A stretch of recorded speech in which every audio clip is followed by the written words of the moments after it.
Solo los ladridos de los perros, nada se ve, solo las sombras. 7:43 de la tarde, y como cada lunes a partir de esta hora, pues abrimos nuestra ventana para la literatura con Beatriz Morales. ¿Qué tal, Beatriz?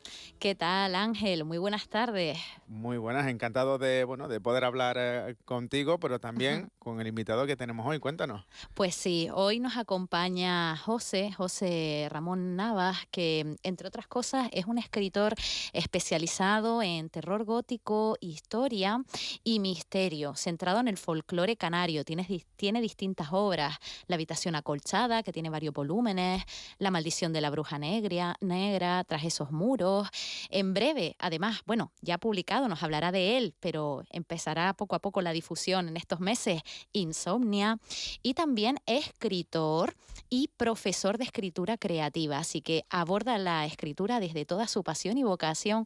Buenas tardes, José, ¿cómo estás? Hola, ¿qué tal? Buenas tardes, encantado. Muchas gracias. Bueno, lo primero, tus lecturas claves, José. ¿Cuáles te marcaron para ser escritor? ¿Hay alguna de literatura canaria que quisieras mencionar? Si empiezo por literatura canaria, me quedo sobre todo con Benito Pérez Galdós. Los episodios nacionales para mí fueron siempre una inspiración, pero también me quedo, por ejemplo, con Josefina de la Torre, con Pino Ojeda, escritoras canarias que marcaron una etapa, sobre todo en una época muy difícil para el empoderamiento femenino, a nivel literario, y a nivel ya más profundo, pues mis escritores favoritos son sobre todo del romanticismo británico, americano, Charles Dickens, Edgar Allan Poe, Robert Howard, etc. Muy bien, muy bien. Muy buenas, José, ¿qué tal? ¿Qué tal? Buenas tardes. Hablando de tus temas principales que sueles usar en tus obras, ¿cuáles son esos conceptos los que te marcan más, que tienes especial atención dentro de la narrativa? Pues me gusta mucho fijarme en nuestro entorno, en lo que normalmente es cotidiano, lo tenemos ahí delante, pero que a veces no le hacemos ni caso, ¿no? Y sobre todo, pues como estaba explicando Beatriz, el tema del folclore canario, las leyendas populares, que a mí cuando empecé a investigarlas me sorprendió que nadie le hubiera dado por escribir sobre ello, ¿no? De decir, oye, pues voy a escribir relatos o novelas sobre ciertos casos, leyendas, etcétera. Y eso a mí son cosas que me llaman mucho la atención. Y dentro de esa atención que te llama, ¿cómo se combina la literatura de terror, la historia quizás fidedigna de una leyenda hasta donde se pueda llegar, y el folclore canario en tu obra? Bueno, realmente combinarlo es complicado. Es muy complicado porque tienes que respetar la base, ¿no? La leyenda popular en sí, claro, que normalmente viene de la tradición oral, del cuentero oral popular, ¿no? Y luego darle ese toque para tú convertirlo a tu estilo literario sin perder esa esencia, hace que muchas veces cuando estás planificando, aunque sea un relato de 10.000 palabras, ¿no? Te puedes pegar días para llegar a un punto en decir, estoy respetando esa esencia y estoy a la vez respetando mi estilo. Okay. ¿No? Y que eso llegue después al lector como un todo. Una combinación. Efectivamente. Claro, precisamente sobre ese proceso, José, ¿cómo lo llevas a cabo? Esa documentación e investigación antes de escribir, porque por ejemplo en el libro La maldición de la bruja negra recreas ambientes históricos muy concretos. Sí, bueno, en este caso la maldición de la bruja negra, empecé a documentarme por culpa de un compañero vuestro, de José Gregorio González. Sí, de Crónicas de San Brondón. Claro, sí, un amigo mío, le tengo un cariño especial. Él fue un poco mi mentor, ¿no? A la hora de meterme en todo esto de las leyendas canarias y el cuento popular. Y a raíz de investigar un caso concreto que sucedió en Lanzarote, el de Lucía de Cabrera, y el de otro caso también, el de la mansión de Aría, pues mezclé las dos combinaciones, hice la combinación de ambas historias y me planteé escribirlo como una historia gótica, ¿no? Las historias góticas que siempre, pues por norma general, suelen ambientarse en Inglaterra, en castillos encantados, ¿no? Y yo dije, bueno, ¿y por qué no en Canarias? Muy bien, claro. ¿Sabes? Entonces, pues de ahí me surgió la idea de mezclarlo y ambientarlo de esa forma. Y dentro de esa ambientación tienes otras obras, ¿no? Antes mencioné algunas, pero quiero destacar la más reciente, la que acaba de salir, ¿no? Donde está la carne en el asador justamente, que es Insomnia, que lo has publicado ahora durante el mes de marzo y en la la Feria del Libro de Telde, ahora en abril, lo vas a presentar. Entonces, me gustaría preguntarte por ella, pero también dentro de la misma, ¿qué papel juega la tradición oral canaria? Bueno, fundamental. Insomnia, en realidad, bueno, el título completo es Insomnia, relatos de terror de las Islas Canarias, ¿vale? Y Insomnia es un personaje vehicular que va orientando al lector a través de 9 relatos inspirados tanto en el cuentero popular como en hechos reales, ¿vale? O hechos históricos. Hay un relato, por ejemplo, que se inspira en la conquista de Tenerife, Vale. en la matanza de Acentejo, ¿no? Con Alonso Fernández de Lugo, otro inspirado en los Tibincenas aquí en Gran Canaria, luego otro que coge pues esas leyendas, esas historias que nos contaban nuestras abuelas de fantasmas, de brujas y tal. Es un poco un popurrí de todo eso, que al final es ese personaje vehicular que te viene a decir, oye, estamos aquí para conocer otra parte de Canarias que no aparece en las guías turísticas. Muy bien. ¿Vale? Claro, en este caso reúnes, ¿no? Recopilas relatos de terror vinculados a las islas, pero has llegado a dar el salto a la península, concretamente a Navarra, con la obra Tras esos muros, ¿no? ¿Qué te llevó a salir del ámbito insular e ir hasta Navarra, en este caso? Pues yo creo que mi espíritu rebelde, o sea, porque yo hace muchos años escribí una novela que se llama Las concubinas del mal. Es una historia real inspirada en un convento en Francia en el siglo XVII, en lo que se conoció como los famosos casos de sectas satánicas y brujería en conventos, ¿no? En aquella época. Wow. Uno de los más famosos fue el caso de Lodum, y luego pues yo me inspiré en el caso de Lubiers. Y claro, esa rebeldía de buscar todas esas historias oscuras dentro de la iglesia, que la iglesia no quiere que se sepan, que se tapan y tal. Sí. Un día me pregunté, bueno, ¿y en España habrá pasado algo de esto? Y de ahí surgió, documentándome y buscando información, el caso de Corella, en Navarra, que es el caso del convento de las Carmelitas Descalzas.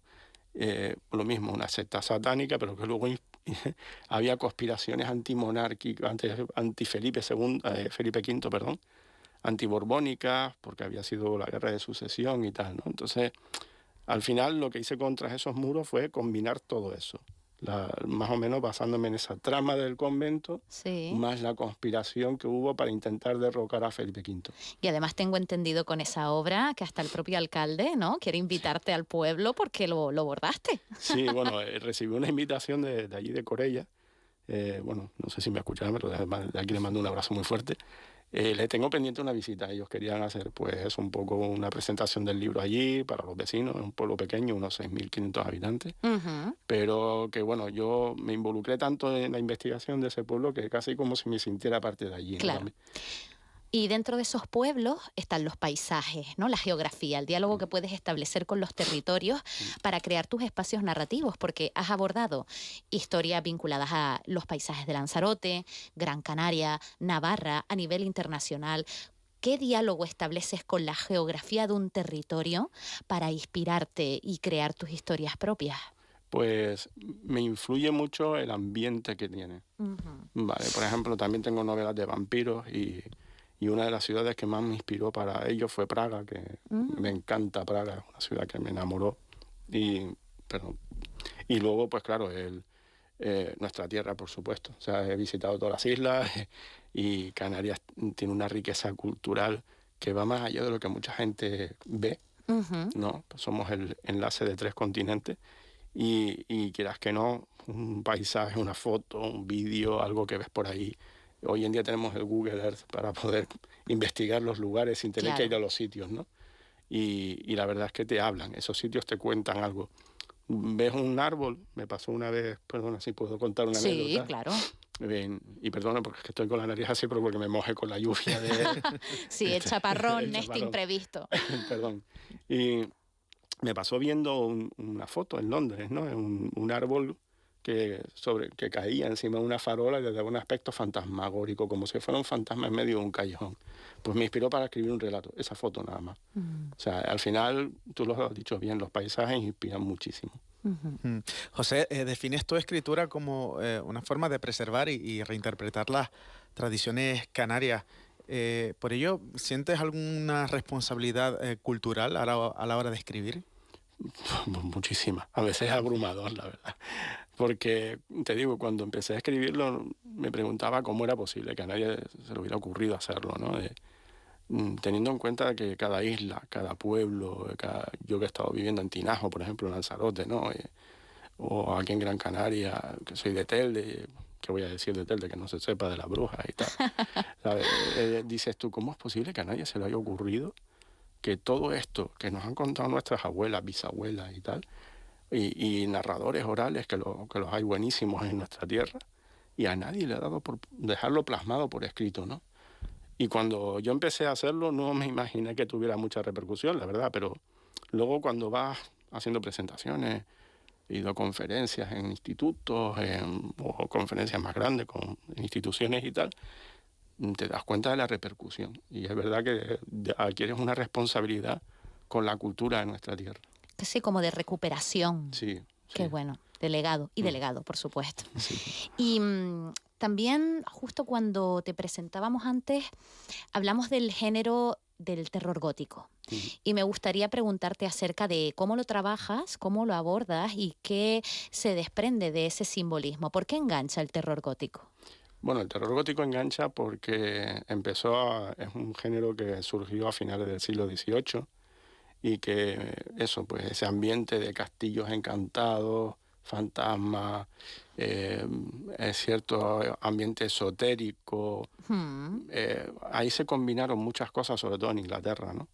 Que luego fue algo que se fue extrapolando hacia otros países del mundo, incluyendo Estados Unidos, donde H.P. Lovecraft, por ejemplo, también escribió alguna cosita.